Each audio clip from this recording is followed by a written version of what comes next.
ठीक है, चलो हम ये स्टार्ट करते हैं अच्छे तरीके से। चलो, मनी लॉन्ड्रिंग में सबसे इंपॉर्टेंट क्या है? Trying to concealment acquisition of activity connected with the proceeds of crime. देखो यहाँ पे एक चीज बताओ, क्या सिर्फ मैं एक एग्जांपल बताता हूँ, आप बताना, ठीक है? एग्जांपल बताता हूँ, आप बताना। किसी ने मान लो मर्डर करके आया, वो मेरे यहाँ रेंट पे रहने आया, मुझे पता चल गया कि वो बंदा मर्डर किया हुआ है, मैंने उसको अपने जगह पनाह दे दिया, रहने दे दिया, उसने मुझे बोला कि ये ले 10 लाख रुपया।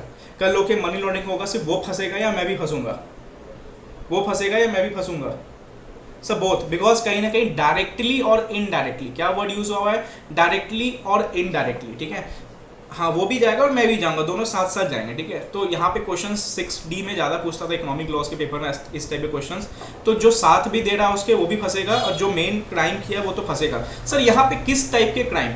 सर देखो, सबसे पहले आपके पास क्या होना चाहिए? प्रोसीड्स ऑफ क्राइम, मतलब कोई ना कोई क्राइम किया हुआ पैसा या क्राइम किया हुआ प्रॉपर्टी आपके पास होना चाहिए, ठीक है? हाँ, छुपा भी रहे हो, एक्वायर कर रहे हो, ये सब तो आपको डेफिनेशंस में आने चाहिए, ठीक है? दूसरा इंपॉर्टेंट क्या, देखो कीवर्ड याद रखना। पहला है डायरेक्टली, इनडायरेक्टली। दूसरा क्या है? Proceeds of crime. सर कौन से क्राइम? क्राइम का डेफिनेशन कहाँ दिया हुआ है? कहाँ देखेंगे क्राइम को? पता करना होगा कौन कौन से क्राइम मनी लॉन्ड्रिंग के अंदर फॉल करते हैं। 3 शेड्यूल्स में जब जाओगे, देखो प्रोसीड्स ऑफ क्राइम मतलब सर कहाँ के क्राइम? जो आपके शेड्यूल्स में दिए हुए हैं, ठीक है? जो आपके शेड्यूल्स में दिए हुए शेड्यूल ऑफेंसेस। सर टोटल कितने शेड्यूल ऑफेंस है? डिस्कशन है, टोटल कितने शेड्यूल ऑफेंस है? 3। कस्टम्स वाला किस में आता है? कस्टम वाला किस में आता है? ABC। कस्टम वाला किस में आता है? फंस गया है, ए वाला फंस गया। कस्टम वाला बी, परफेक्ट। कस्टम वाला बी शेड्यूल में आता है। सर कस्टम में अमाउंट कितना है? कितने का डिफॉल्ट होगा या कितने का मनी लॉन्ड्रिंग होगा? जो कस्टम्स वाले पार्टी मारे, कितने अमाउंट है? 1 करोड़ रुपया, ठीक है? 1 करोड़, हाँ, more than 1 crore rupees, perfect. तो schedule B. Sir schedule C में क्या आता है?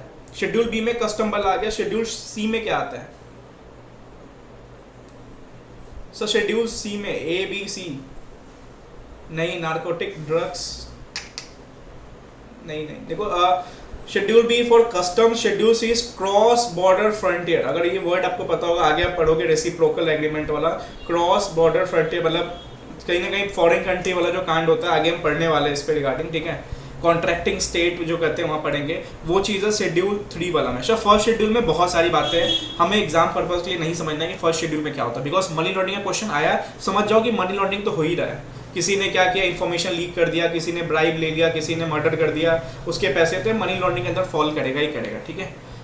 चलो sir, process of proceed of crime money laundering obtain bye illegal activities, जो कि आपके शेड्यूल ऑफ ऑफेंसेस में दिया हुआ है। यहाँ पे हम क्या करते हैं? उस जो प्रोसीड्स ऑफ क्राइम, एक तो मेरे पास काला धन, एक तो मेरे पास काला धन नहीं बोलूंगा, एक तो मेरे पास गलत पैसा, मतलब प्रोसीड्स ऑफ क्राइम जो शेड्यूल ऑफेंस में है, और उस ऊपर से उसको हम क्या शो कर रहे हैं? अरे ये तो मेरा बिजनेस का पैसा है, ये तो मेरा साफ पैसा है, अनटेंटेड है।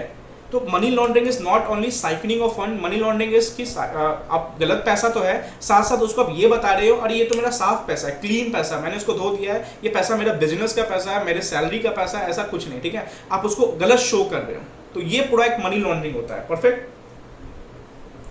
आगे बढ़े, देखो डेफिनेशन इंपॉर्टेंट है। डेफिनेशन में ये 3 पार्ट्स में याद रखोगे, directly, indirectly, proceeds of crime and schedule offences, and एक लास्ट में आप इसको गलत पैसे को सही शो करने जा रहे हो, that is basically money laundering. सब मनी लॉन्ड्रिंग कितने स्टेज में किया जाता है?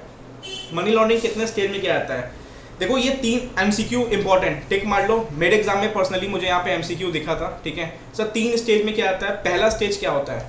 जो इंसर्ट करते हैं, स्टेज वाइज आपको प्रॉपर याद रखना पड़ेगा सर। PLI, ठीक है? PLI सर मतलब आप अल्फाबेटिकल पीछे जाते हो ना, बस ऐसे याद रखना है यहाँ पे, बिकॉज ऊपर नीचे जो भी हुआ है MCQ में फंस जाओगे, ठीक है? सब प्लेसमेंट क्या हुआ, आप क्या कर रहे हो, ये आपको बेसिकली क्या होता है? फर्स्ट स्टेप होता है, पहला स्टेप होता है कि आपने अपने जो भी आपका फाइनेंशियल सिस्टम है वहाँ पे आपने इस पैसे को इंजेक्ट कर दिया, जो भी आपका क्रिमिनल प्रोसीडिंग है उसको आपने इंजेक्ट कर दिया कि हाँ अब आ जाओ। अब इस पे हम सेकंड स्टेप में क्या करेंगे? लेडिंग, मतलब सर आपने दिल्ली में पैसा डिपॉजिट किया, उसको चेन्नई निकाला, चेन्नई में पैसा डिपॉजिट किया, उसको महाराष्ट्र निकाला, महाराष्ट्र से पैसा डिपॉजिट किया, उसको बिहार निकाला। तो कहीं ना कहीं बहुत लेडिंग कर दिया कि जिससे इसका ट्रू ओरिजिन, मतलब लेडिंग क्यों करते हैं सर? इसका ट्रू ओरिजिन पता करना मुश्किल हो जाता है, क्योंकि जब ट्रू ओरिजिन पता करना मुश्किल हो जाएगा तो शायद हो सकता है हमें पकड़ना मुश्किल हो जाए कि कौन इसके पीछे छुपा हुआ है, ठीक है? And last is integration. Now अभी हमारे फाइनेंशियल सिस्टम का पार्ट हो चुका है, हमने वो पैसा निकाल के क्या कर लिया? लैंड, बिल्डिंग, कहीं ना कहीं रियल एस्टेट में लगा दिया, बिकॉज इसलिए अब रिपोर्टिंग एंटिटी में रियल एस्टेट आना स्टार्ट हो गया हुआ है, बिकॉज सारा जो भी प्रोसीड्स ऑफ क्राइम, जितना भी सारा का सारा प्रोसीड्स ऑफ क्राइम होता था वो मोस्टली रियल एस्टेट में लगता था। रियल एस्टेट हो गया, बैंकिंग हो गया, इसीलिए इन सबको रिपोर्टिंग एंटिटी में लाया गया। तो first stage is placement, second stage is layering and third stage is integration. Sir MCQ important tick मार लेना, साथ में आपको याद रखना है एमसीक्यू घुमा के दे देगा integration layering placement, placement integration layering, placement layering integration, तो आपको ये तीनों साथ में होना चाहिए, स्टेप्स है पहला दूसरा तीसरा। परफेक्ट, आगे बढ़े, यहाँ तक डन, ठीक है। Sir payment system, I think November 20 के एग्जाम में 2 या 3 मार्क्स का ये क्वेश्चन आया था, नवंबर 20 या कुछ ना कुछ एग्जाम में था, ठीक है। बेसिकली ओल्ड मतलब ज़्यादा नहीं, 4-5 अटेम्प्ट पहले का था। सर पेमेंट सिस्टम डेफिनेशन आया था तो समझना, payment system simply means that enables payment between payer, देने वाला एंड बेनिफिशियरी जिसको दे रहा है, that's involve payment, settlement, services और all. It enables credit card operation, debit card operation, smart card. मतलब अगर आप मनी लॉन्ड्रिंग का पैसा किसी भी मोड में घुमाओगे वो सारे पेमेंट सिस्टम में कवर्ड होगा, चाहे आप डेबिट, जैसे मान लो किसी ने मर्डर किया उसको बोलने के लिए भाई मेरा डेबिट कार्ड ले यूज़ कर ले, but basically covers under payment system, ठीक है। तो जो पेयर एंड बेनिफिशियरी के बीच में लेन देन हो रहा है, बस आपको इस डेफिनेशन को याद करना है। डाउट आप मेरे को व्हाट्सअप कर लो, आप मुझे व्हाट्सअप कर लो, मैं ऐसा नहीं है डाउट को छोड़ूंगा, ठीक है। मुझे व्हाट्सअप कर लो, मैं आपको रिस्पॉन्स दे दूंगा, ठीक है सर, ठीक है। तो it's a system that elements, keywords क्या है, पेयर, देने वाला एंड बेनिफिशियरी जिसको मिल रहा है, इसके अंदर क्या क्या कवर होता है, credit card, debit card operation, smart card and banking channels, ठीक है। तो ये पेमेंट सिस्टम 2 और 3 मार्क्स का आया था, एक बार देख लेना इसको, कोई घाई नहीं है इसमें, ठीक है। Sir schedule offences part A में बहुत बड़ी लिस्ट है, इसीलिए मैं बोलता हूँ मनी लॉन्ड्रिंग का क्वेश्चन आया तो समझ लो कहीं ना कहीं ये मनी लॉन्ड्रिंग के अंदर फॉल होगा ही होगा। सब पार्ट बी के अंदर, ठीक है, यहाँ पे 1 करोड़ मोर नहीं होगा, मोर देन 1 करोड़ होगा, ठीक है। जो मोस्टली आपका क्या होता है, कस्टम्स वाला पार्ट आता है, एंड पार्ट सी आपका क्रॉस बॉर्डर फ्रंटियर आता है, ठीक है। चलो ये सब देखो, ये सब छोटा मोटा अभी हमने ऊपर डिस्कस कर लिया। सब प्रॉपर्टी मीन्स यहाँ पे प्रॉपर्टी के अंदर कुछ भी, अब नाउ प्रॉपर्टी मतलब ये नहीं कि सिर्फ आपने लैंड एंड बिल्डिंग बना दिया वो प्रॉपर्टी होगी। प्रॉपर्टी सीज करने मतलब यहाँ पे आपके डीड्स एंड इंस्ट्रूमेंट्स भी हो सकते हैं, आपका इंटरेस्ट और टाइटल भी हो सकता है, ठीक है। तो वेयर एवर इन इंडिया और आउटसाइड इंडिया, तो दो चीज समझना है, प्रॉपर्टी इज नॉट ओनली कि लैंड बिल्डिंग वाली बात कर रहे हैं कि वो प्रॉपर्टी में जो लॉक लगा देते हैं वो प्रॉपर्टी नहीं, property includes movable, immovable, tangible, intangible. Question बन सकता है यहाँ पे, ध्यान रखना है यहाँ पे, ठीक है। जहाँ पे आपको ये भी हो सकता है कि मनी लॉन्ड्रिंग के बेसिस पे उसके पास कुछ डीड्स थे जिसको जब्त कर लिया गया, मतलब उस प्रॉपर्टी को जब्त कर लिया गया, तो क्या डीड्स प्रॉपर्टी में नहीं आएगा, बेसिकली आएगा। इनटेंजिबल ही बोला हुआ है तो इनटेंजिबल भी कवर्ड होगा, यहाँ तक कोई दिक्कत नहीं। डेफिनेशन, इंपॉर्टेंट डेफिनेशन जो एग्जाम में बने हैं वो मैंने पूछ दिया। Schedule offences last to last attempt में आया था, पेमेंट सिस्टम नवंबर 20 में आया था, तो आपको याद रखना है, हो सकता है प्रॉपर्टी का कुछ बना के पूछ दे, तो आपको सिर्फ प्रॉपर्टी मतलब टेंजिबल या इमूवेबल लेके मत चलना, ठीक है। आपके अंदर इमूवेबल, इमूवेबल, टेंजिबल, इंटेंजिबल सब आएगा। बेसिकली एक क्वेश्चन आया था जहाँ पे कार को भी पकड़ लिया था, मतलब कार को भी क्या किया था, कॉन्फिस्केट किया था, तो कार भी प्रॉपर्टी के अंदर आएगा, बेसिकली ये मूवेबल प्रॉपर्टी है। चलो यहाँ तक डन, आगे बढ़े। पेनल्टीज पे आते हैं, पनिशमेंट। बताओ भाई सेक्शन नंबर 4 में पनिशमेंट कितना है? किसी ने मनी लॉन्ड्रिंग किया, किसी ने नारकोटिक्स वाला काम किया, नारकोटिक्स वाला काम किया, हाँ डन, पर बढ़िया बढ़िया, ठीक है। 3 से 7 साल एंड फाइन। सर यहाँ पे इम्प्रिजमेंट से पहले आपको लिखना पड़ेगा rigorous imprisonment. Now what is the meaning of rigorous word?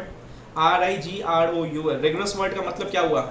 हाँ, plus fine of any amount, ठीक है। रिगरस मतलब कंटिन्यूअस, हाँ ये सही बोला इसने, काले पानी की सजा। मतलब सर मतलब काले पानी की सजा मतलब सर स्ट्रिक्ट होंगे थोड़ा सा यहाँ पे। स्ट्रिक्ट मतलब हो सकता है हम सबको 3 टाइम का खाना मिल रहा है, उसको 2 टाइम का मिलेगा। पत्थर तोड़वाए जाएंगे, जैसे नहीं होता है, बर्तन धुलवाए जाएंगे, पत्थर तोड़वाए जाएंगे। तो भाई साहब जेल का मजा ये नहीं है कि आपको AC चला के दे दिया जाएगा, आप आराम से बैठे हुए आराम से खाना पानी मिल रहा है, नहीं। रिगरस मतलब कहीं ना कहीं आपको कठिन मतलब टाइट सजा दी जाएगी यहाँ पे, ठीक है। हाँ ठीक है, बढ़िया। अंधेरी कोठरी में रखा जाए। चलो आगे बढ़ते हैं, ठीक है। सब person who commits the offences of money laundering shall be punishable with imprisonment of. चलो मुझे एक क्वेश्चन बताओ, लिंक करते हैं थोड़ा सा। सर क्या मनी लॉन्ड्रिंग का जो पनिशमेंट है कंपाउंडेबल या नॉन कंपाउंडेबल? देखता हूँ कितने स्टूडेंट सही बोलते हैं, कंपाउंडेबल और नॉन कंपाउंडेबल। तो क्यों नॉन कंपाउंडेबल?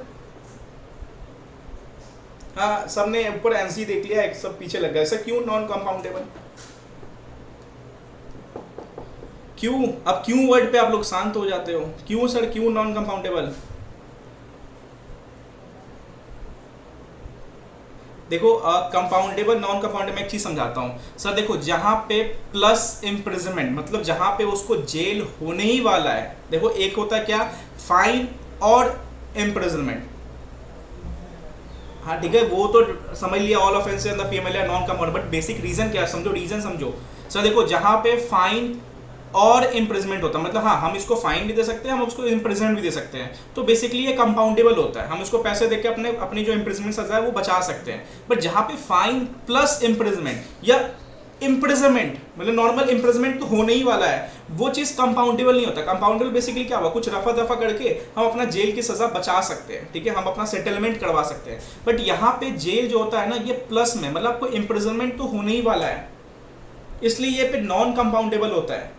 बहुत से आगे पढ़ोगे आगे जाके, जहाँ पे फाइन और इम्प्रिजमेंट है तो वो कंपाउंडेबल होता है। चलो ठीक है, अपनी जेल के दोनों में से कोई एक है, हम अपना जेल का सजा बचवा सकते हैं पैसे देके। बट जहाँ पे फाइन प्लस इम्प्रिजमेंट, या जहाँ पे सिर्फ इम्प्रिजमेंट लिखा हुआ है या एंड वर्ड यूज होता है, वो नॉन कंपाउंडेबल होता है। इसको याद रखना, आप आगे पढ़ोगे स्पेशल कोर्ट या कहीं पे था एडजुडिकेशन में, वो चीज़ पढ़ने को मिलेगा, ठीक है। तो 3 से 7 साल की सजा प्लस फाइन एनी अमाउंट, ठीक है। रिगरस वर्ड आपको यहाँ समझना है, ठीक है। देन आपका नार्कोटिक ड्रग्स वाला केस होगा तो 3 से 10 साल plus fine of any amount, ठीक है। डायरेक्टली इनडायरेक्टली सब फंसेंगे। यहाँ तक डन। आगे का टॉपिक बहुत इंपॉर्टेंट है, थोड़ा सा कंसंट्रेशन लेके चलना है। आगे का टॉपिक जिसको समझ आएगा समझ लो मनी लॉन्ड्रिंग निकल गया उससे, मतलब मनी लॉन्ड्रिंग उसके कमांड में आ गया। डन है यहाँ तक, ओके, ठीक है। पेनल्टीज इंपॉर्टेंट है इस चैप्टर में, ठीक है। चलो, बहुत पूछता है सर अटैचमेंट। मेरा एक क्वेश्चन आगे बढ़ने से पहले, who confirms the provisional attachment? Answer दो, who confirms the provisional attachment? Who confirms the provisional attachment? Director, not below the rank of deputy director, ठीक है, बढ़िया। देखो सर, सबसे पहले क्या होगा, सबसे पहले प्रोविजनल अटैचमेंट होगा। सर स्टेप समझो, बहुत अच्छा स्टेप समझो। सबसे पहले क्या होगा, प्रोविजनल अटैचमेंट होगा। उसके बाद क्या होगा, उस प्रोविजनल अटैचमेंट का कंफर्मेशन होगा कि वो बंदा जो डायरेक्टर है, जो प्रोविजनल अटैचमेंट किया, वो सही है भी या नहीं है। देन एक बार जब प्रोविजनल अटैचमेंट कंफर्म हुआ, देन आपका स्पेशल ट्रायल होगा 365 दिन का। समझो, स्टेप समझो। बट जब आपका 365 दिन का ट्रायल हो गया, तब दो चीजें निकलेगी, या तो ये मनी लॉन्ड्रिंग है या तो ये मनी लॉन्ड्रिंग नहीं है। अगर मनी लॉन्ड्रिंग है तो confiscated to Supreme Court, am I right? Confiscated to Supreme Court, no, ठीक है। सीजी एग्जाम का क्वेश्चन, ठीक है। अगर मनी लॉन्ड्रिंग नहीं है तो रिलीज हो जाएगा, प्लस जो भी उसको लॉस हुआ वो रिकवर कर सकता है, ठीक है। अब इसको समझते हैं एक अच्छे से नोट्स के थ्रू। चलो सर, वेयर अ डायरेक्टर और officer not below the rank of deputy director, मतलब देखो सबसे पहले प्रोविजनल अटैचमेंट वही कर सकता है जो कम से कम डिप्टी डायरेक्टर लेवल का बंदा हो या उसके नीचे का बंदा ना हो। सर उसके पास क्या है, एक रीजन टू बिलीव है। अब दो लोग बात कर रहे हैं, ठीक है। अब जैसे आप गली मोहल्ले से गुजरोगे, दो आंटी बैठ के बात कर रही होगी, ठीक है, कि उसका रिजल्ट नेगेटिव हो गया, पढ़ता नहीं था, इंस्टाग्राम पे एनी टाइम ऑनलाइन रहता था, ठीक है। तो इस तरीके से नहीं, डिप्टी डायरेक्टर के पास रीजन टू बिलीव मतलब अच्छे खासे सबूत होने चाहिए। अगर वो प्रोविजनल अटैचमेंट भी करने जा रहा है तो अच्छे खासे सबूत होने चाहिए, एंड उसको रिटर्न में लेके जाना पड़ेगा। मेटेरियल पोजीशन होना चाहिए सर, मेटेरियल पोजीशन होना चाहिए। मतलब कोई भी हवा वाली बातों पे बिलीव करके नहीं, एटलीस्ट उसको लिख के जाना पड़ेगा, अदरवाइज वो वेक्सेशियस सर्च के अंदर कहला जाएगा किसी को आप पकड़ने जाते हो तो, ठीक है। तो रीजन रिकॉर्ड इन राइटिंग लेके जाना पड़ेगा, एंड मेटेरियल पोजीशन होना चाहिए, ठीक है। सर एनी पर्सन, उसको क्या लग रहा है जो डिप्टी डायरेक्टर, देखो क्वेरीज जो है प्लीज़ आप व्हाट्सअप कर लो, मैं आराम से उसको डील करूँगा। व्हाट्सअप मैसेज कर दो। अभी मैंने आपको शायद कॉल भी किया था, मे बी शायद आपने कॉल किया, मैंने कॉल किया, थोड़ा डिस्कनेक्ट हो गया होगा, बट आप व्हाट्सअप कर लो, उसको हम डील कर लेंगे। सर सुनो, डायरेक्टर और not below rank deputy director, उसके बाद मटेरियल पोजीशन, एक अच्छी खासी इन्फॉर्मेशन आई है on the basis of financial statement या कोई बैंकिंग अथॉरिटी ने बोला हो, ठीक है, उसके बेसिस रिकॉर्ड के बेसिस पे। उसके पास क्या है, सामने वाले पास मान लो मिस्टर ए है, उसके पास क्या है, कुछ मनी लॉन्ड्रिंग का पैसा है, ठीक है। अगर उसको नहीं प्रोविजनल अटैच किए, अभी नहीं उसको हम थोड़ा जब्त किए जाके, तो कहीं ना कहीं उस पैसे को क्या कर सकता है, उस पैसे को या उस प्रॉपर्टी को क्या कर सकता है, डिस्पोज ऑफ कर सकता है, कंसील छुपा सकता है, ट्रांसफर कर सकता है, खत्म कर सकता है। इसलिए हमें क्या करना पड़ेगा, जल्दी जाके उस प्रोविजनल अटैच करना पड़ेगा। सपोज मान लो मेरे पास ही कुछ मनी लॉन्ड्रिंग का घर है, मनी लॉन्ड्रिंग का नहीं है, ठीक है, प्रॉपर वाला है, ठीक है, मनी लॉन्ड्रिंग का घर है, एंड मैंने क्या किया है, मनी लॉन्ड्रिंग मतलब क्राइम वाला करके पैसा है, ठीक है। किसी डायरेक्टर लगता है कि नहीं इसको जाके जल्दी से प्रोविजनल अटैच करना पड़ेगा, तो उसने क्या किया, आया प्रोविजनल अटैच कर दिया। Now second question, on the basis of material position, material fact. Second question, कितने दिन के लिए प्रोविजनल अटैचमेंट होता है? 180 डेज, ठीक है, परफेक्ट 180 डेज के लिए 180 डेज। सर हाई कोर्ट का कोई स्टे लग गया, देन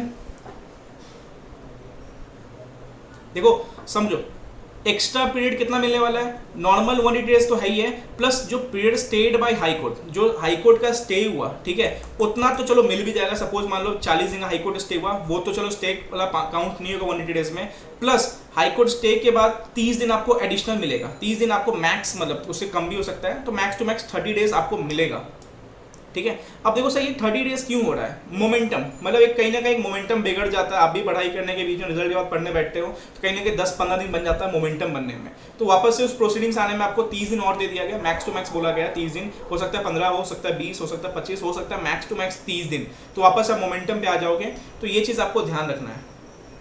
हाँ परफेक्ट, सब ने सही बोला है, ठीक है ठीक है। तो provisional attachment basically 180 days high Court का स्टे है, उसको एक्सक्लूड करेंगे, प्लस आपको 30 डेज का मैक्सिमम डेज मिलेगा। सर दूसरा क्वेश्चन, डिप्टी डायरेक्टर ने मान लो प्रोविजनल अटैचमेंट कर दिया, क्या मैं उस घर से अब निकल जाऊंगा, क्या मैं उस घर का भी यूज नहीं कर सकता, मैं उस घर में रह नहीं सकता, मैं रह सकता हूँ ना उस घर में? हाँ ठीक है रहो रहो, कैन स्टे, ठीक है चलो बढ़िया। ये भी एग्जाम में आया था, हाँ अलाउड है, यूज़ करना अलाउड है। तो देखो जब इतना अच्छा बोलते हो ना तो लॉ के पेपर में इतना अच्छा लिख भी लिया करो। जब इतना अच्छा आपको आता है, जब मैं पूछता हूँ तो कितना अच्छा आंसर आता है, बट आंसर लिखने के समय पता नहीं आप क्या लिखते हो, हाँ दिमाग बंद हो जाता है। नहीं, दिमाग को खोल के बैठो, ठीक है। अब देखो सर मान लो एग्जाम प्रेशर, ऐसे कोई प्रेशर इतना कहते नहीं है, आप नॉर्मल वे में अगर सब पेपर को लिखोगे ना, मतलब हंसी मजाक करते करते पढ़ोगे ना आराम से, ज़्यादा प्रेशर लोगे ना, वो प्रेशर ज़्यादा क्रिएट कर देगा। बत्ती गुल हो गई आपकी क्वेश्चन से, अरे कुछ बत्ती गुल नहीं, तुमने सबने अच्छा परफॉर्म किया है, सबके अच्छे मार्क्स आए हैं। चलो रिजल्ट डालूंगा, थोड़ा सा रुक जाओ। सर सुनो, डिप्टी डायरेक्टर ने क्या क्या प्रोविजनल अटैचमेंट कर दिया, वो उसके बाद कितने दिन के अंदर किसके पास एप्लीकेशन करेगा? मान लो प्रोविजनल अटैचमेंट करके बैठ जाएगा क्या वो? नहीं सर, 30 डेज में, हाँ 30 डेज में वो प्रोविजनल अटैचमेंट जो किया है वो आपको ए को सेंड करेगा कि सर देखो हमने प्रोविजनल अटैचमेंट किया है, इस बंदे का किया है, प्लीज़ इस चीज़ को आप आगे कंटिन्यू करो, प्लीज़ देखो कि ये चीज़ मनी लॉन्ड्रिंग में इन्वॉल्व है या नहीं है, ठीक है। तो ये चीज़ आपको ध्यान रखना है, ठीक है। Every provisional attachment shall cease to effect after 180 days, या जो भी अंडर सेक्शन 8 में जो ए का ऑर्डर आ जाए वहाँ से प्रोविजनल अटैचमेंट क्या होगा, खत्म हो जाएगा, ठीक है। हाँ, provisional attachment not affect the right of a person, affect नहीं कर सकते, राइट टू यूज, ये सब अफेक्ट नहीं कर सकते, ठीक है। सर एडजुडिकेशन पे पहुंच गए, section number 8, sir deputy director ने ए को भेजा, अब ए क्या करेगा, ए क्या करेगा, स्टेप्स बहुत अच्छे हैं यहाँ पे, बस ध्यान रखना ए क्या करेगा।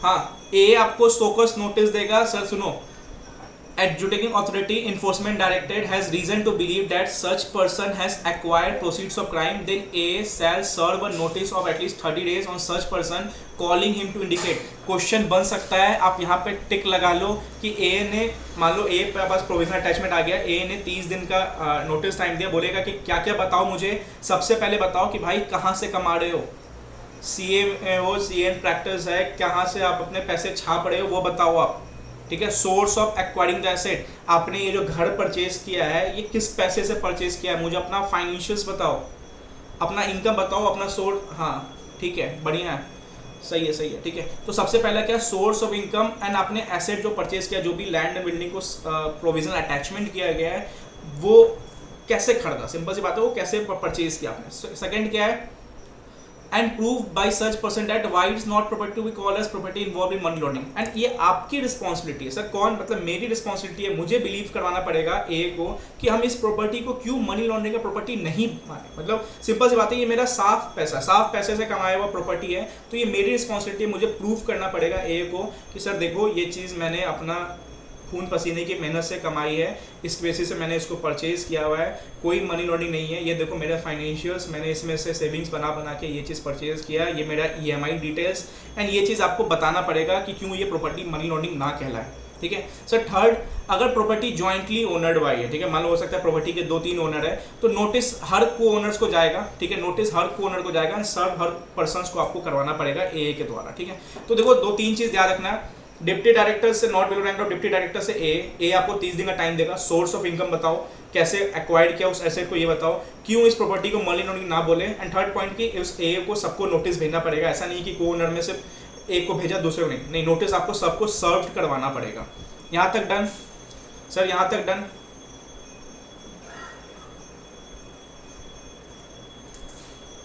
ठीक है, यस, ठीक है सर। देखो after receiving the reply from such aggrieved person, मान लो मेरे से जो, मैं एग्री पर्सन, मेरे से जो रिप्लाई आ गया, ठीक है, उसको सुनने के बाद सब कुछ फैक्ट्स, मैंने जो डॉक्यूमेंट दिए, मैंने जो अपना फाइनेंशियल स्टेटमेंट दिया, मैंने जो भी ईएमआई के डिटेल्स दिए, उसके बेसिस पे क्या हुआ, a decide such properties involve in money laundering, then a shall by order confirms the provisional attachment. Sir मैं फंसा था यहाँ पे, मैं भावुक हो गया था एग्जाम में, मैंने प्रोविजनल अटैचमेंट देखा एंड मैं डिप्टी डायरेक्टर पे टिक लगा दिया, मतलब एग्जाम में नहीं, मतलब टेस्ट जो देता था वहां पे। तो यहाँ पे आपको समझना है कि who confirms the provisional attachment, basically a confirms the provisional attachment, who initiate the provisional attachment,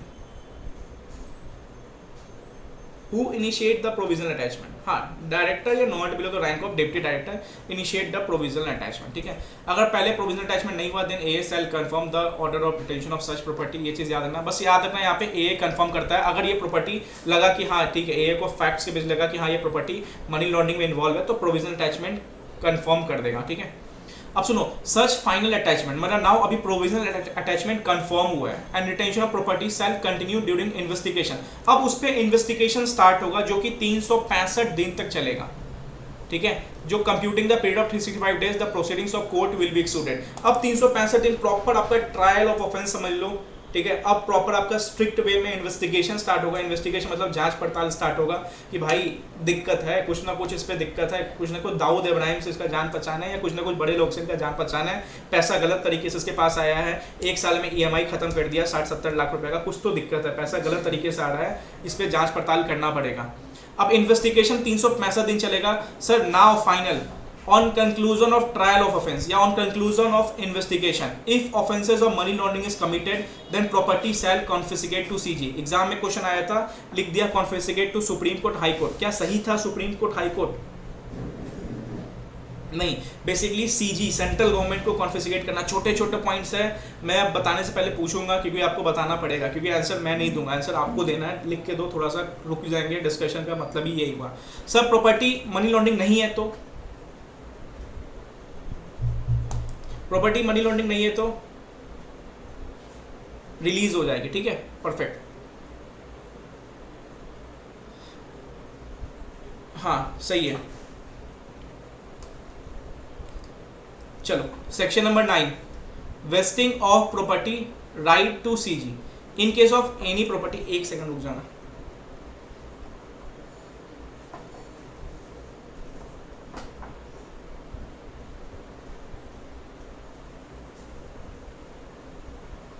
चलो, in case of any property involved under money laundering and hence it prove that all right of property shall vest in CG which free from। हाँ एक चीज और sir, मान लो आपने loan लिया था उस प्रॉपर्टी में एंड लोन का अमाउंट अभी 40 लाख पेंडिंग था, तो क्या वो सीजी चुकाएगी?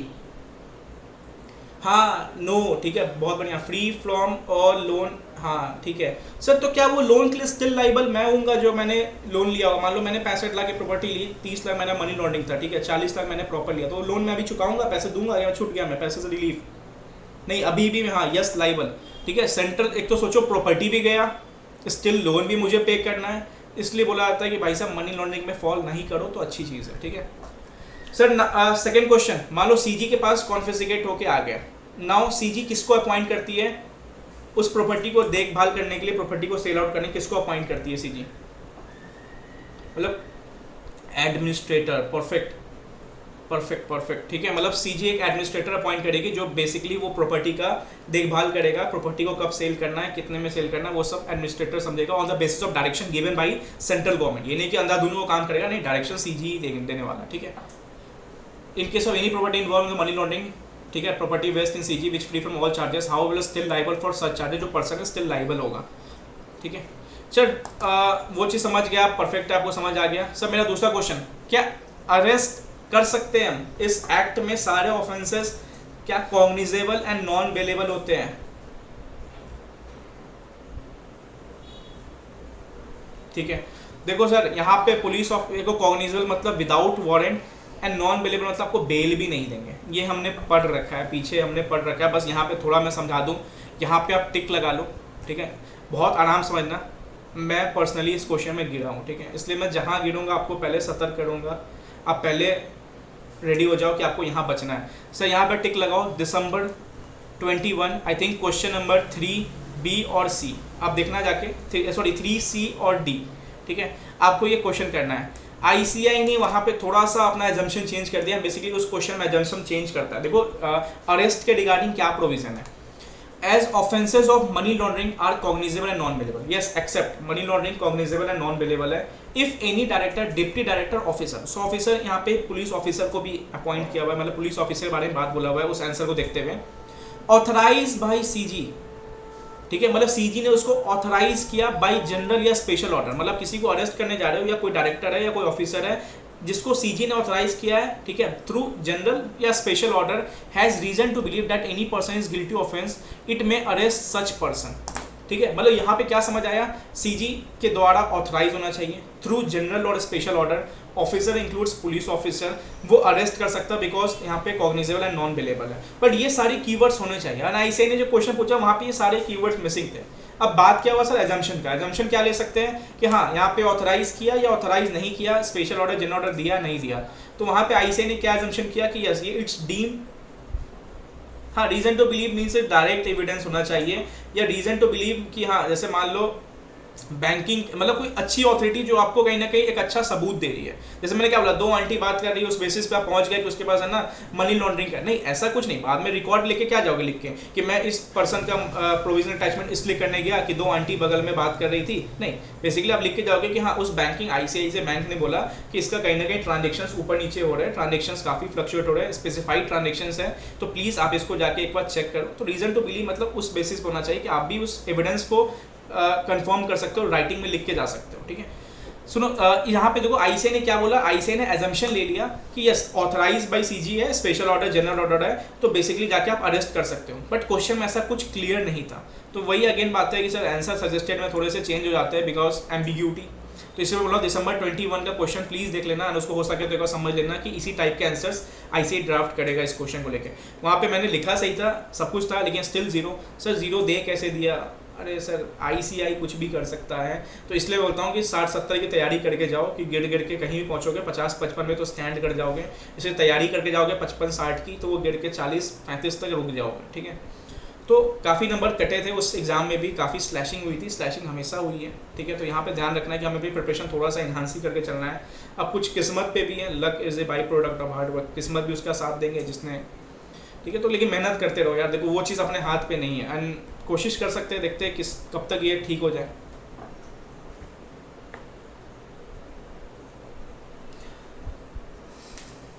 अरे थोड़ा थोड़ा लक काम दे जाता है, ठीक है, कभी कभी लक काम दे, बट हाँ लेकिन आईसीआई नंबर काफ़ी है, कोशिश करने वालों कभी हार नहीं होते, अरे हम जीतेंगे, हम पक्का जीतेंगे। चलो सर वही ठीक है, अरेस्ट कर लिया, अरेस्ट करने के बाद 24 आवर्स बेसिकली पिछले क्लास में हमने पढ़ा था एसएफआईओ वाले में, मेट्रोपोलियन मजिस्ट्रेट जुडिशियल मजिस्ट्रेट के पास लेके जाना है, एक्सक्लूडिंग टाइम क्या होता है, ट्रैवलिंग टाइम हमारा एक्सक्लूड होता है, ठीक है, एंड वो बेल भी किसको मिल सकता है, वो 16 ईयर से कम, वो सब आपको याद रखना है यहाँ पे। कोशिश करने वालों की हार नहीं होती, सिर्फ बेइज्जती होती है, ये ऐसे ना जज्बात बदल दिए, जज्बात पलट दिए। चलो sir section number 11A verification of identity by reporting entity, sir ये नया आया था, modes of verification, authentication under Aadhaar act if reporting entity is banking entity, मतलब सर यहाँ पे ऑनलाइन ओटीपी वाले की बात कर रहा है कि बैंकिंग एंटिटी पास ऑनलाइन ओटीपी लेके आधार के साथ वेरीफाइड कर सकता है। दूसरा क्या हुआ, ऑफलाइन वेरिफिकेशन, जाके आप थंब लगाओ, ठीक है, अंगूठा लगाओ आप अपना। तीसरा क्या होता है, यूज ऑफ पासवर्ड। चौथा कोई भी ऐसा मोड जो सीजी नोटिफाइड करेगा, बेसिकली अभी ऑनलाइन वाला जो ये है ऑथेंटिकेशन आधार वाला, वो बैंकिंग एंटिटी पास है। सर मेरा एक क्वेश्चन आ रहा है, समझना, मान लो आप वेरिफिकेशन, मान लो रिपोर्टिंग एंटिटी वेरिफिकेशन करवाने आ रही है, क्या इसका ऑप्शन रिपोर्टिंग एंटिटी देगी कि आपको किस मोड से वेरीफाइड कराना है, या आप डिसाइड करोगे आपको किस मोड से अपने आप को वेरीफाइड कराना है? हाँ हम डिसाइड करेंगे, ठीक है, हम करेंगे, ठीक है, ऐसा नहीं है कि रिपोर्टिंग बोलेगी नहीं मुझे पासवर्ड दिखाओ, हम पासवर्ड के बेसिस पे आपका वेरिफिकेशन करेंगे, ठीक है। आप बेसिकली डिसाइड करोगे कि हाँ आपको बताना है कि हाँ आपको ऑनलाइन ओटीपी से करवाना है, ऑफलाइन करवाना है, आप डिसाइड करो। बैंकिंग अथॉरिटी या ऐसा कोई नहीं बोल सकता कि नहीं हम तो इसी मोड में जाएंगे, ऐसा है, ठीक है, ये चीज़ नहीं चलेगा, ठीक है। Authentication under A available then reporting order provide B C D option, अगर ए अवेलेबल है तो बी सी डी भी ऑप्शन आपको देना पड़ेगा। The mode of authentication shall be voluntary choice of client और बेनिफिशियरी होना, ये बेसिकली आपका वॉलंटरी चॉइस ऑफ क्लाइंट है, जो आप करवाने जा रहे हो वेरिफिकेशन आपके चॉइस में, हाँ ऑप्शन में से हम फाइनल करेंगे, ठीक है, perfect. So obligation of Banking companies and financial institution and intermediaries maintain a record of all transactions, such information that furnished to director. Sir यहाँ पे कौन सा डायरेक्टर होता है, एग्जीक्यूटिव या नॉन एग्जीक्यूटिव?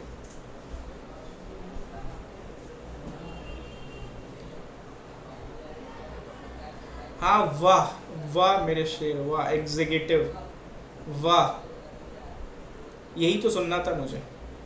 मतलब आप रिकॉर्ड सारे ट्रांजेक्शन्स का एग्जीक्यूटिव डायरेक्टर्स को दोगे, तो किसको दोगे बताओ?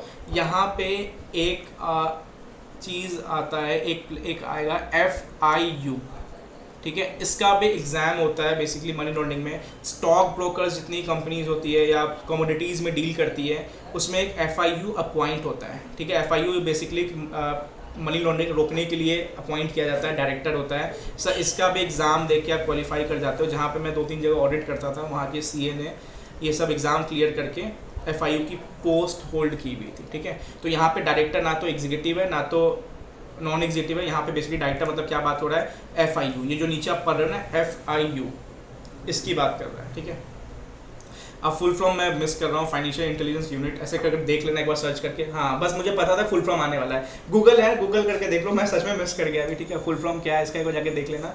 आई थिंक इंटेलिजेंस यूनिट करके ऐसे समथिंग करके कुछ है, ठीक है। FIU समझना, FIU डबे सर्च करोगे मनी लॉन्ड्रिंग, आपको आ जाएगा उसका आंसर, ठीक है। तो रुक जाओ, आप आगे बढ़ोगे, नहीं बोलोगे नहीं सर आप ही बताओ, इतना मेहनत हमसे नहीं होने वाला। हाँ फाइनेंशियल इंटेलिजेंस यूनिट, ठीक है, सही है, ठीक है, फाइनेंशियल इंटेलिजेंस यूनिट, तो यही चीज़ है, ठीक है। FIU को आपको सारे रिकॉर्ड्स और ट्रांजेक्शंस देने हैं, फर्निश करना है जिसको FIU करना है। FIU इज बेसिकली वो डायरेक्टर को ही FIU बोला गया यहाँ पे, ठीक है। सर रिकॉर्ड्स कितने टाइम के लिए मेंटेन करने हैं, रिकॉर्ड्स कितने टाइम के लिए मेंटेन करने हैं? हाँ एग्जाम में सिर्फ डायरेक्टर लिखना, इस कंटेक्स्ट में सिर्फ डायरेक्टर लिखना, कोई इशू नहीं है। हाँ 5 साल के लिए रिकॉर्ड मेंटेन करना है। सर क्लाइंट की आइडेंटिटी कितने साल के लिए मेंटेन करनी है? देखो maintain of records and documents, ठीक है। सर क्लाइंट की identity, record of identity, transactions 5 साल, ट्रांजेक्शंस 5 साल, परफेक्ट। सर आइडेंटिटी कितना? हाँ ट्रांजेक्शन 5 ईयर, परफेक्ट है। आइडेंटिटी कितना?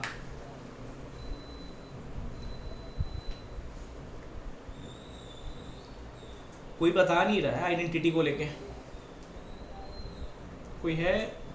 लेटर, हाँ 5 years after the end of business relationship और close of account whichever is later. मतलब आपका बिजनेस रिलेशनशिप एंड हुआ 1 अगस्त को, ठीक है। मैं क्या बोल रहा हूँ, बिजनेस रिलेशनशिप एंड हुआ 1 अगस्त को, अकाउंट क्लोज हुआ 10 अगस्त को, तो दोनों में से जो लेटर है बेसिकली 10 अगस्त, वहां से आपको 5 साल मेंटेन करना है,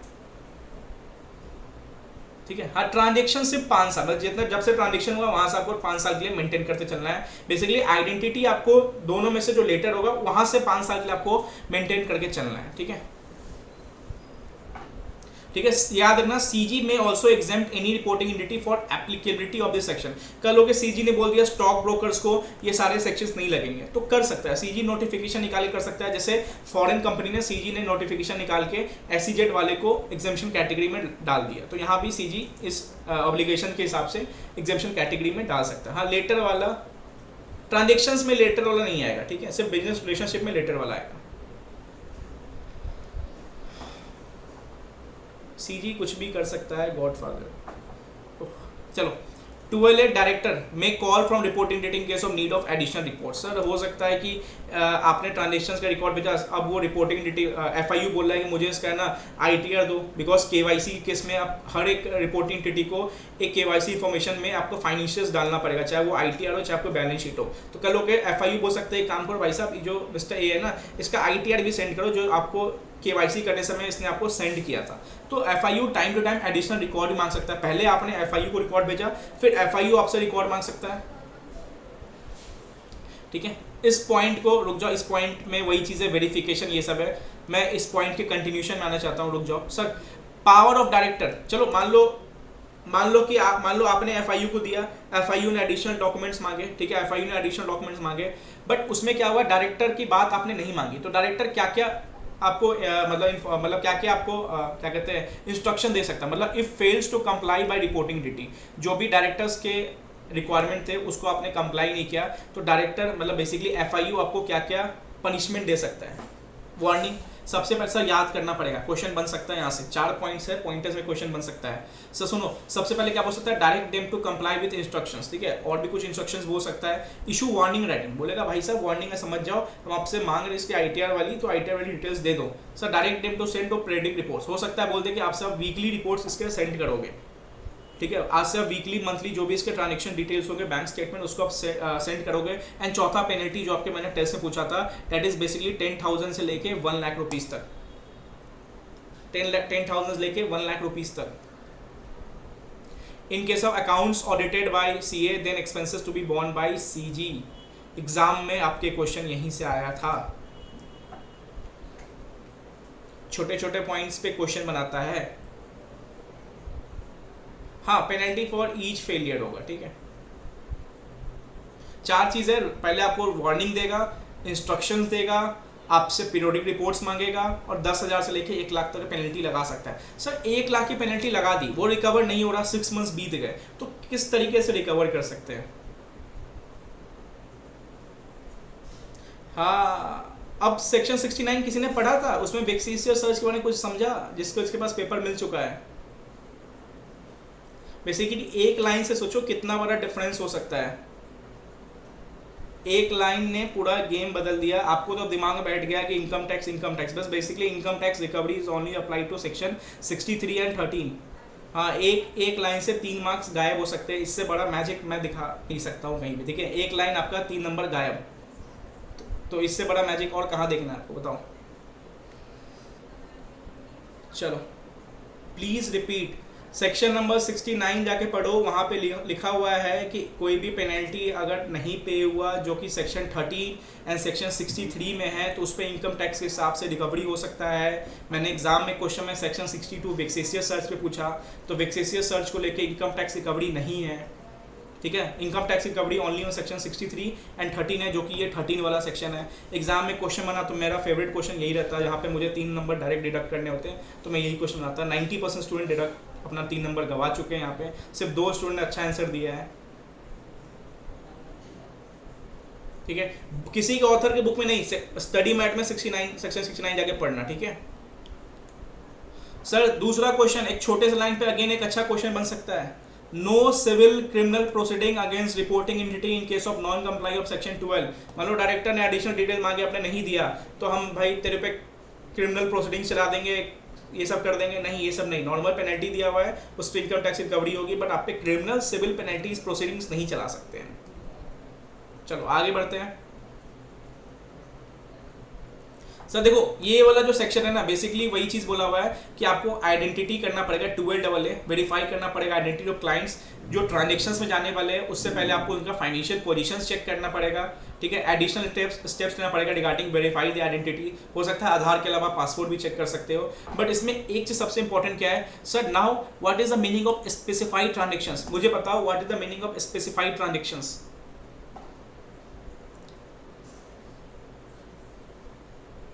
what is the meaning of specified transactions, question बनेगा, अमेंडमेंट्स पे है। सर इस मनी लॉन्ड्रिंग एक्ट में स्पेसिफाइड ट्रांजेक्शंस क्या होते हैं, फॉरेक्स का ट्रांजेक्शंस, परफेक्ट, और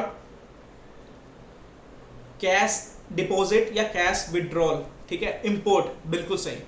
मतलब यहाँ स्पेसिफाइड ट्रांजेक्शन जाने से पहले तो आपको रिपोर्टिंग डेटी को बहुत सतर्क होना पड़ेगा, ध्यान रखना पड़ेगा कोई एक्सेस विड्रॉ या डिपॉजिट ना हो कैश में, कोई एक्सेस ट्रांजेक्शन फॉरेन एक्सचेंज में ना हो, कुछ एक्सेस ड्यूटी पेड ना हो इंपोर्ट करने समय, ठीक है।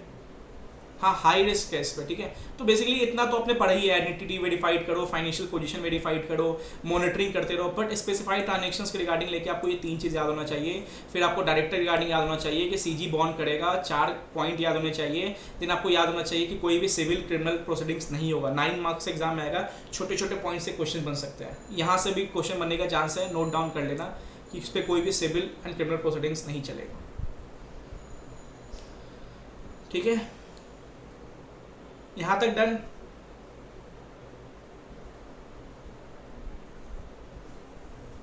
कौन सा पॉइंट एक्सप्लेन करना है,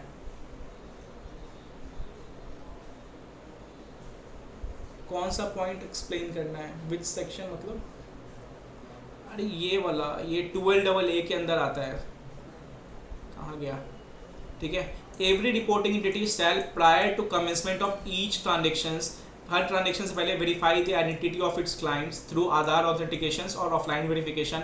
एडिशनल स्टेप्स लेना है, उसका फाइनेंशियल पोजीशन चेक करना, इंक्लूडिंग सोर्स ऑफ फंड। समझो थोड़ा सा और, ठीक है।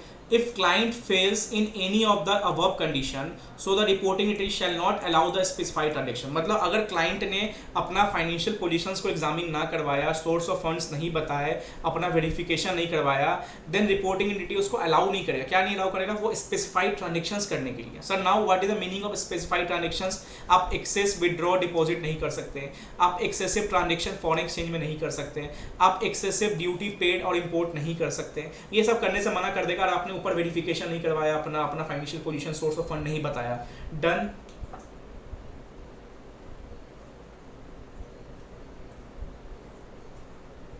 ठीक है सर, यहां पे अपील लेके हम किसके पास जाते हैं? यहां पे अपील लेके हम किसके पास जाते हैं? मान लो रिपोर्टिंग एंटिटी, सुनो, रिपोर्टिंग एंटिटी किससे परेशान हो? रिपोर्टिंग एंटिटी किससे परेशान होगी ये बताओ? दो लोग अपील लेके, पहले रिपोर्टिंग एंटिटी अपील लेके जा रही है, किससे परेशान होगी? डायरेक्टर से। ठीक है, डायरेक्टर नहीं, देखो हमें समझने के लिए हमें बात करते हैं ना लॉ के लैंग्वेज, हम बोलते हैं FIU वाला डायरेक्टर, FIU डायरेक्टर समझते हैं, ऐसे ना कंफ्यूजन नहीं होगा आपको याद करने समय भी। ठीक है, हाँ, FIU डायरेक्टर, या चलो डायरेक्टर से, ठीक है, जो डायरेक्टर उसको बोला एडिशनल रिकॉर्ड दो, उससे परेशान हो सकता है डायरेक्टर से उसको परेशान कर रहा हो, जबरदस्ती का बोल रहा हो कि भाई साहब इसको भेजो, ऑलरेडी दे दिया, फिर बोलता है इसका भेजो, तो ऑलरेडी रिपोर्टिंग एंटिटी परेशान होकर अपील फाइल कर रही है, जबरदस्ती पेनल्टी लगा रहा है उस पर, तो रिपोर्टिंग एंटिटी अपील फाइल कर रही है। दूसरा क्या हुआ? Person aggrieve whose property provisional attach by director and confirm by adjudicating authority. मतलब वो पर्सन, सपोज मेरे प्रॉपर्टी पे जानबूझ के डिप्टी डायरेक्टर ने क्या किया था, प्रोविजनल अटैचमेंट कर दिया था, या AA ने उसको कंफर्म कर दिया था। ठीक है, AA ने कंफर्म कर दिया था, तो मैं और रिपोर्टिंग एंटिटी अपील लेके कहाँ जाने वाले, किसके पास जाने वाले? अपील सबसे पहले किसके पास होगा? Appellate tribunal. ठीक है, अपीलेट ट्राइब्यूनल। ठीक है, अपीलेट ट्राइब्यूनल। सर कितने दिन में होगा? 45 डेज प्लस एक्सटेंशन कितने दिन का? No limit. परफेक्ट, ये चीज याद है ना, भावुक मत हो जाना। 45 डेज प्लस नो लिमिट। अगर सफिशिएंट कॉज है तो हो सकता है 100 दिन बाद भी आपका अपील सुन लिया जाए। सर सुन लिया जाए, वो देखो 3% यहाँ पे आएंगे। पहले देखो समझो, लॉ पढ़ने समझो कि कौन कौन यहाँ फॉल कर रहे हैं। रिपोर्टिंग एंटिटी फॉल कर रही है अपील के लिए, पर्सन फॉल कर रहा है जिसका प्रोविजनल अटैचमेंट कंफर्म किया गया। दूसरा क्या हुआ है, मान लो ए ने प्रोविजनल अटैचमेंट रिजेक्ट कर दिया, कंफर्म नहीं किया, तो यार डिप्टी डायरेक्टर बोल रहा है यार इस एओ को ना घूस मिला है, इस एओ को ना ब्राइब मिला है, इस पर्सन ने ब्राइब दिया है, तो जो डिप्टी डायरेक्टर है ना वो भी अपील फाइल कर सकता है ए के रिजेक्शन ऑफ प्रोविजनल अटैचमेंट पे। ठीक है, परफेक्ट, डायरेक्टर जो बोले वो ठीक है। 3 पार्टी आ गए, क्या क्या आया? रिपोर्टिंग एंटिटी आया, पर्सन एग्रीव आया और डिप्टी डायरेक्टर आया जिसने प्रोविजनल अटैचमेंट किया था। वो तीनों अपील लेके जा सकते हैं अपीलेट ट्रिब्यूनल में on the basis of case to case, जैसा केस आया उस बेसिस पे अपील लेके जा सकते हैं। ठीक है, 45 डेज प्लस कितना भी दिन हो सकता है। डन, यहाँ तक done, done done done, confirm बोलो भाई। हाँ ठीक है, 24 लोग हैं, चलो कंटिन्यू है तो हाँ बोल दिया करो। चलो, अपील मस्ट इतना इवन 45 डेज। ठीक है, चलो 80 gives regional opportunity of being heard. Sir देखो इंडिया में एक चीज़ अच्छा बात क्या है कि आपको ROBS दिया जाएगा, मतलब डायरेक्ट नहीं कि हाँ चलो हम ऑर्डर दे देते, नहीं, आपको सुनने या बोलने का मौका दिया जाएगा। ठीक है, copy of order her parties को दी जाएगी। एंड प्रोसीडिंग्स कितने दिन में कंप्लीट होंगे? एग्जाम MCQ, प्रोसीडिंग्स कितने दिन में कंप्लीट होंगे?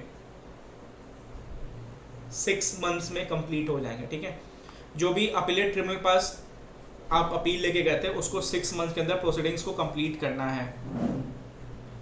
सब पावर ऑफ 80s अब देखो।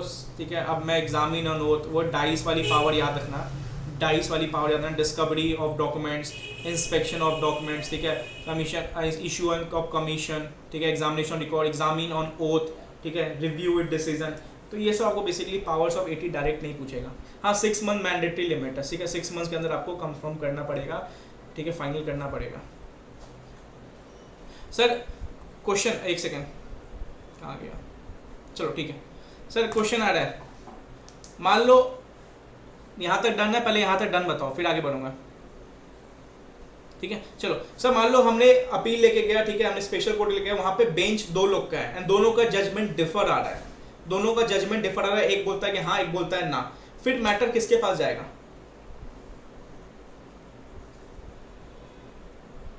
इफ मैटर किसके पास जाएगा, चेयरमैन। सर चेयरमैन के पास दो चीज होगा, चेयरमैन के पास दो चीज होगा, क्या होगा सर? चेयरमैन देखो एक हाँ एक ना, अगर मान लो बेंच में दो लोग हैं तो भाई मेजोरिटी तो जाना पड़ेगा, डिसीजन तो बाइंड तभी होगा ना कि पता चले तो किसके तरफ तराजू जा रहा है, किसके तरफ वेट ज्यादा आ रहा है डिसीजन का। फिर चेयरमैन आएगा, चेयरमैन दो चीज करेगा, या तो बोलेगा कि मैं खुद वोटिंग करता हूं, मैं खुद बताता हूं किसके अंदर कौन है, किस में जाना चाहिए, ठीक है, या दूसरा बोलेगा चेयरमैन बोलेगा चल ठीक है एक काम करता हूं मैं उसको लेके आता हूं, उसको बता केस, वो जिसके साथ जाएगा वो जजमेंट पार्टी जीत गई, ठीक है। तो दो चीज समझो पहले, if a member of bench consists of two and they both differ in their opinion, ठीक है, then they should refer the matter to chairperson of appellate tribunal. मान लो अपीलेट ट्रिब्यूनल में गए आप, एंड अपीलेट ट्रिब्यूनल में दो लोग का ही बेंच था, एक बोल रहा है कि हाँ यार ये तो गलत है, एक बोल रहा नहीं ये तो सही है, देन ये क्या होगा, यहाँ पे मैटर जाएगा चेयरपर्सन को। चेयरपर्सन क्या करेगा, या तो वो आइदर हिमसेल्फ और by involving one new member, then जो नया ऑर्डर आएगा मेजोरिटी रिवाइज मेजोरिटी किसके पास जाएगा, जिसके पास दो लोग होंगे, ठीक है, शैल बी बाइंडिंग, ठीक है, परफेक्ट, डन यहां तक।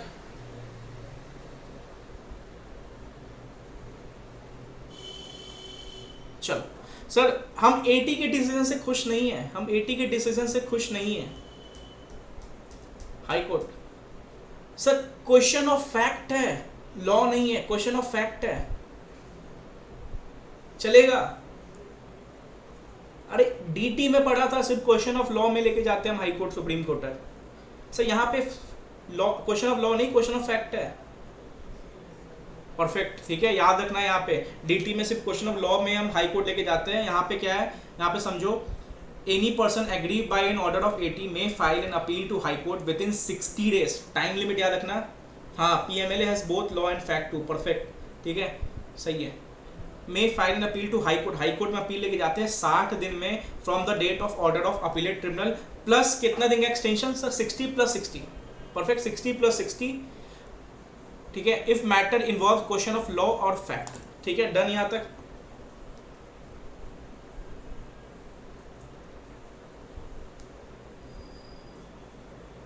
ठीक है सर, स्पेशल कोर्ट, इस सारे मैटर्स यहाँ पे स्पेशल कोर्ट में डील होते हैं। तो स्पेशल कोर्ट को कंस्टिट्यूट कौन करता है, central government is in consultation with high court shall designate one और more court of session and it is also known as special court, ठीक है, central government plus in consultation of high court shall designate. Sir क्या एक से ज्यादा special court हो सकते हैं, मतलब उस एरिया के बेसिस पे एक से ज्यादा स्पेशल कोर्ट बना सकते हैं? हाँ ठीक है, सही है, ठीक है।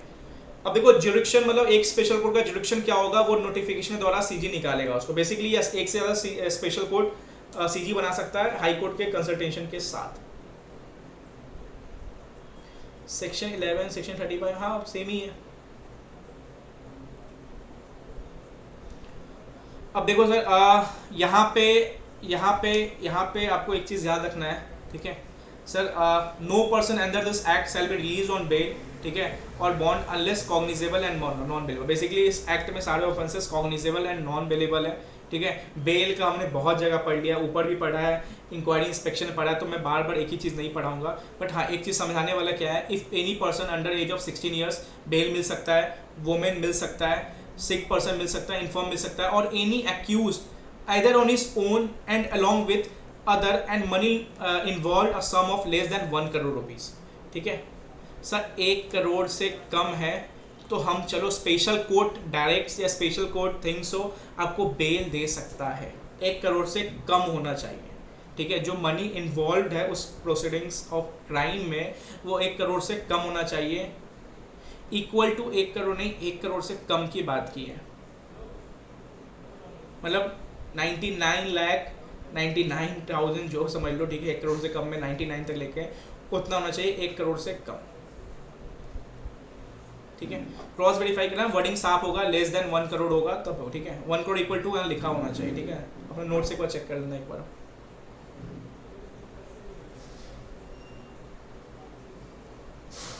देखो मिला के बोला अलोंग विद, 2 पार्टी है, अलोंग विद मिला के टोटल जो भी क्राइम का प्रोसीडिंग्स है, अगर मान लो एक ब्राइब का पैसा है या मान लो मर्डर का पैसा है, वो 1 करोड़ दोनों पार्टी मिला के, मान लो 40 lakh plus 45 lakh, that is 95 lakh, 1 crore से कम है तो चलेगा, यहाँ पे बेल मिल सकता है स्पेशल कोर्ट डायरेक्ट्स।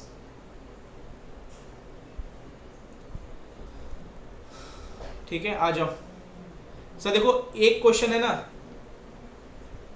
ऑफेंसेस में देखना है कितना इन्वॉल्व मीन्स कौन से पॉइंट पे बात कर रहे हो आप?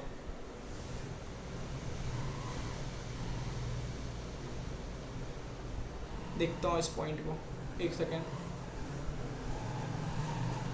देखो either on is own and along with other, देखता हूँ इस पॉइंट को एक बार। चलो सर देखो ये पॉइंट है ना, मैंने ना पूरा बुक खोजा था, ये मेरा पेपर 6D में पॉइंट आया था कि यहाँ पे जो पब्लिक प्रोसिक्यूटर होता है उसको कितने साल की एडवोकेट या उसको प्रैक्टिस करनी होती है। मुझे सच में बहुत मुश्किल हो गया था ढूंढने में, ये पेपर 6D में मेरे को मिला था। हो सकता है कि मे बी पेपर 4 के लिए आपको पूछ दे, ठीक है। Person conducting prosecution before special court is deem to be public prosecutor. Sir now what is the meaning of public prosecutor? किसी को पता है पब्लिक प्रोसिक्यूटर मतलब क्या होता है?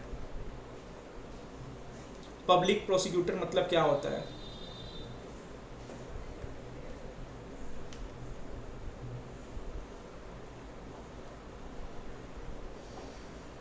सर इसको हिंदी में बोलूँ सिंपल सा तो सरकारी वकील, ठीक है। सरकारी वकील में सिंपल सा ख़त्म करूँ, हाँ ठीक है सही है, ठीक है। तो सर देखो यहाँ पे जो भी स्पेशल कोर्ट के पास डील एंड ऑल करता है वो पब्लिक प्रोसिक्यूटर ही कहलाएगा, बट याद रखना उसके पास advocate and must advocate practice of 7 years. एक बार MCQ आ गया था, मेरा दिमाग घूम गया कि पेपर में कहाँ पे, मैं खूब ढूंढने की कोशिश की या मुझे पेपर 6D में ये चीज़ मिला था। तो अब एक बार चेक करना, एक बार मैं स्टडी मैटर में चीज़ देखूंगा कंट्रोल F करके, ये 7 ईयर्स की बात है या नहीं है, ये आपके नोट्स में है या नहीं, एक बार चेक कर लेना। चलो 2 पेज और है, ठीक है। थोड़ा सा कुछ अर्जेंट काम है, इसको मैं स्पेशल कोर्ट के साथ कल डील करूंगा। एक रिपोर्टिंग एंटिटी है एंड वो रेसिप्रोकल एग्रीमेंट है, ठीक है। थोड़ा सा मुझे कहीं जाना है तो इसको मैं कल डील करूंगा। कल नहीं, ठीक है। स्पेशल कोर्ट NCLT प्लस ये 2 page, special court NCLT plus ये 2 पेज। इस पे देखो मिसलेनियस प्लीज पढ़ना, मिसलेनियस 8 मार्क्स का रहा है, equivalent to any director chapter, मतलब वो मीटिंग के इक्वल इंपॉर्टेंट है। मिसलेनियस को प्लीज नेगलेक्ट मत करो, छोटा सा चैप्टर। निधि में थोड़ा सा आपको एफर्ट डालना पड़ेगा, आप कर लेना। सर निधि नहीं हो रहा प्लीज हेल्प इन दैट, ठीक है। निधि को भी हम डिस्कशन में ले लेंगे, ठीक है। मतलब निधि कंपनी को हम डिस्कशन में ले लेंगे, ठीक है। तो कल नहीं, ठीक है कल नहीं, डे आफ्टर टुमारो। तो मिलते हैं फिर डे आफ्टर टुमारो। एंड जो भी प्लीज़ हुआ उसको कंटिन्यू रखना अपना, एंड जो पढ़ाई है प्लीज़ करो। थोड़ा सा मैं बोलूँगा जो टेस्ट नहीं दे पा रहे हैं, कल एक स्टूडेंट ने बोला